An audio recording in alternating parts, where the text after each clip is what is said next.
Hello and welcome to Races Now. Just 4 weeks to go until the richest 10 furlong race in the UK season. That is the British Champion Stakes at Ascot, the feature of British Champions Day. Who remembers last year Frankie Dettori in what should have been his last ever ride, winning on King of Steel, nearly brought the house down, but somewhat weird feeling given that he wasn't actually retiring. Anyway, on to the 2024 renewal, and the picture is somewhat clearer following the Irish Champion Stakes, which took place on Saturday, September the 14th, where Economics announced himself properly at the top table as expected. Sent off favourite there. A fantastic race to view. Bit of a bunch finish, but Economics on top on the line. And he is 7-4 to win the British Champion Stakes, equivalent to the Irish Champion. 7-4. It's been the plan for a while. Haggis, of course, gave him that very long, what felt really long, midsummer break, but he's back with a bang. And he's the star player in the Haggis yard.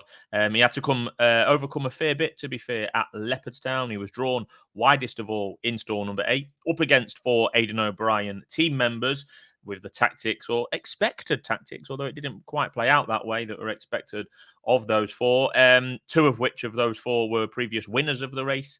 In Economics headed into the final furlong, where August Rodin actually headed him and was in front, but he fought back, gritty and in charge at the line. Really coming out party for Economics over in Ireland. You probably wouldn't call it impressive in terms of the winning margin and visually. He didn't particularly dominate the field, but he was definitely the winner. But it was a proper Group 1 win against Group 1 horses in not ideal circumstances with that wide draw, etc.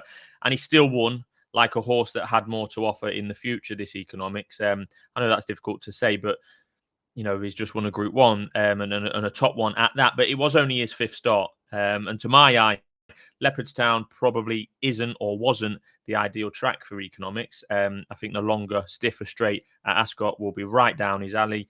We saw what happened at Deauville when he got chanced in there, pretty long straight to open up and get that stride going, and he was impressive there. I think Ascot will suit him better, and the probable softer conditions will be fine for him as well. That's why he is in there at the 7-4 favourite at the moment for the British champion, and he is a very likely runner. Is Kandan, second in the Juddmonte, behind City of Troy when we last saw him, finishing from a mile back, this French-trained horse. Second in the Juddmonte, 7 lengths clear of Blue Stocking, who was in 4th that day. Blue Stocking won a Group 1 against her own sex on her next start in France, so it looks decent enough form. City of Troy was from the front. Kandan was the closer, and Kandan also, as we know, won at Royal Ascot earlier in the summer. That was over a mile and a half. The Juddmonte Stakes at York, 10.5 furlongs. This Ascot Champions Day, Champion Stakes, 10 furlongs. So pretty versatile in terms of trip. Looks pretty versatile in terms of ground. His last 2 wins have come on good to firm at Ascot and heavy before that at Longchamp. So it does look a bit of a match between the top 2 in the betting on what we've seen so far. Economics and Kandan are pretty well matched on ratings, performances, etc.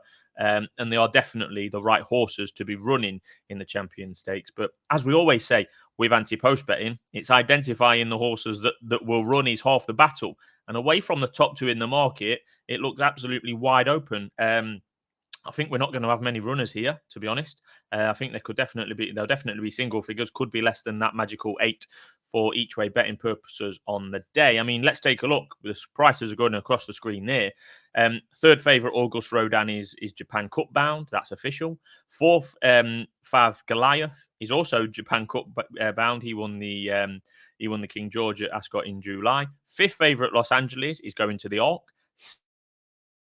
6th favourite, City of Troy, is going to the Breeders' Cup, as we well know.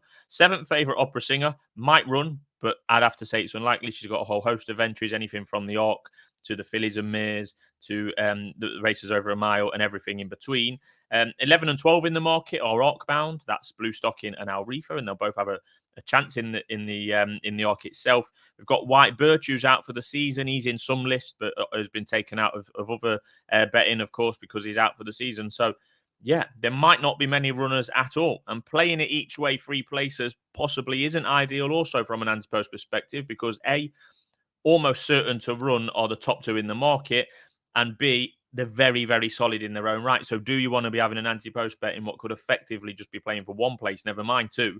So unlike, for example, the QE2, where Charing is right up there as head and shoulders above the rest, in my opinion, you're playing each way for possibly 2 places. In this one, I think you could be playing each way for just the 1 place. I can't pick many holes in Economics or Kandan at the moment, and you wouldn't be surprised to see those top 2 in the market finishing first and second in whatever order they decide in the race itself. Horizon Door, another French contender, would be of interest at 16-1, but hasn't been seen since June, where he ran Scott. And I'm not sure why. I'm not sure why Horizon Door hasn't been seen. I mean, in fact, he's currently listed as out of training on the official French website. So he's a 4-year-old. We last seen him third behind Auguste Rodin in the Prince of Wales' stake. That was a nice bit of form.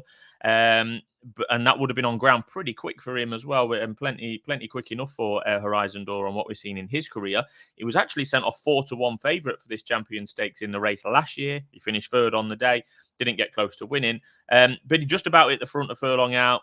But he wasn't good enough really to close in on those that were in front of him at the winning line, and he was well beaten at the line. But yeah, went off 4-1 last year. He's 16-1 at the moment, but built into that price may well be the fact that he's currently listed as out of training in France. So that signals that he's possibly been injured, which would be a shame for him. But if he was to turn up, would be of interest. You'd do well at this stage to pick which of the Aidan O'Brien horses will be running. He's just got the 16 entered at this stage, but none of them scream British Champion Stakes contenders or winners, and about half of them have other definite targets other than this race, as we've touched on. Auguste Rodin, Los Angeles, City of Troy, they've all got definite engagements elsewhere that they're on record as saying they'll be going to, and it won't be Ascot. So you'd think that he's almost certain to have a runner or two, O'Brien, given that he's going for, he's at the top of the British Champions trainers list at the moment. This is the final day of the season for champion trainers and champion jockeys. So you thought he'd have something in there with all this prize money up for grabs, but who will that be? I don't know. And whatever he sends, it could be a bit of an outsider. We've got horses like Henry Longfellow, who hasn't really done it this season. Luxembourg, who I said last week is probably on the slide now anyway. Continuous hasn't really kicked on this season. Diego Velasquez has won his last twice, but he looks Australia bound, possibly Cox Plate. So yeah, which of the O'Brien horses will run? I think 1 or 2 of them will probably run, but I don't know which ones. And even if they do, they're probably not at the top of the market. So it's all about the top 2 in the market at the moment. Economics versus Kandan. I think it will continue to be those 2. The talk will be about those 2 in the lead up to the race and in the race itself. What else will run is the big question. But does it matter really what else runs with these 2 in the race? Probably not. Let's hope they turn up fit and well, the pair, and put on a good show for us. Like I've said, Horizon Door is the trading angle if you are that way inclined at 16-1, but there is that question mark over whether he'll be running or not. So I'll be steering clear, but that would be the only thing that I could lean towards to at the moment if he was forcing me for a bet, but it's not one. He'll be much shorter than that if he runs, but that is a big, big if. So we're steering clear at the moment until riding plans come clear. But plenty to look forward to if those 2 do turn up at the top of the market, which they should, and it could be an absolute cracker, which is the kind of crescendo, if you like, to British Champions Day, which takes place at Ascot on October the 19th. Thanks for watching, and as usual, we'll be previewing all the big races here on Racers Now as the flat season really kicks towards the end of the season now. Plenty of Group 1s between now and mid-October, from France to Newmarket to Ascot and everything in between. Thanks for watching.